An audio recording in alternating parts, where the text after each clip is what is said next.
Hi there traders, this is Steve Marley, the market chartist for FX Explained, and our regular weekly macro watch update for the week commencing the 9th of August 2021. Global stocks rally on strong US employment report. Now before we get into the macro watch, can I please urge you guys to hit that like button and also follow our YouTube channel. So let's take a look at first of all the macroeconomic and geopolitical developments of the past week. Well, the standout event in the week was Friday's strong US employment report with 943,000 jobs added in June, notably above consensus estimates. And we'll take a look at the actual market implications for that and the impact later on in today's macro watch.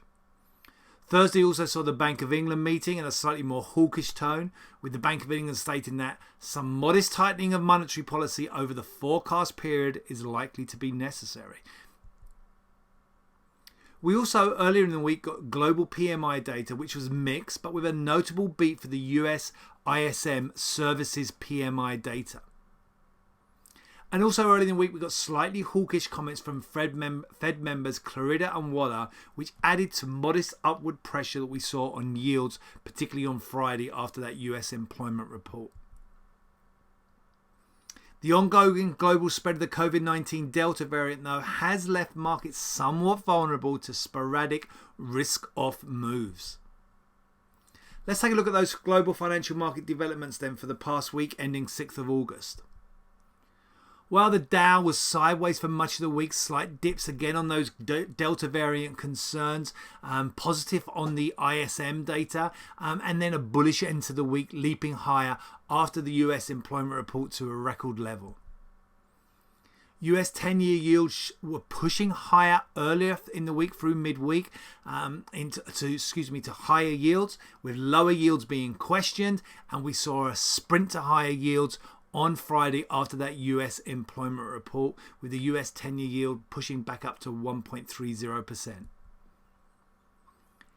US dollar strengthened on the back of that higher yield move for US treasuries, and so we certainly saw US dollar index higher and broad US dollar strength.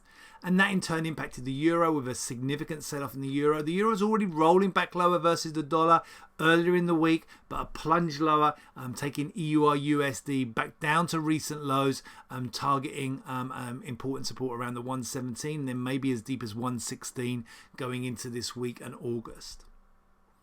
For the pound versus the dollar cable, GBP USD had pushed higher in here through late July into early August, and then sideways for early August, but a notable setback in here at the end of the week, again to do with US dollar strength on that employment report, so the bounce fading and maybe the US dollar about to strengthen here with some pound weakness coming through.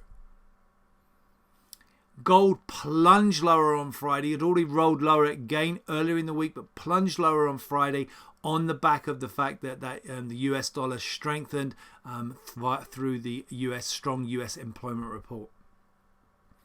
And oil also lower throughout last week, and commodities generally lower with that stronger dollar, with the COMEX copper weakening through the week, trying to rebound on Friday and then weakening again into the close after the US employment report.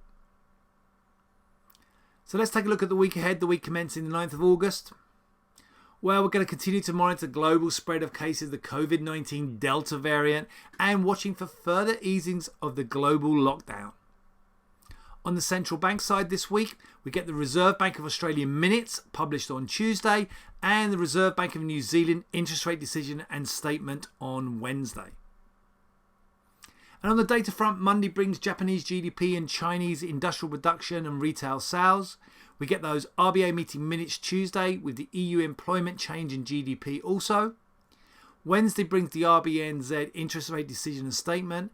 And then we get a slew of inflation data. UK inflation data including CPI, EU and Canadian CPI data all on Wednesday. The Australian employment report comes on Thursday, and then more CPI data from Japan on Friday, and UK retail sales on Friday too. I'm going to wish you all a great trading week. Stay safe out there. We'll be back with you soon for another macro watch.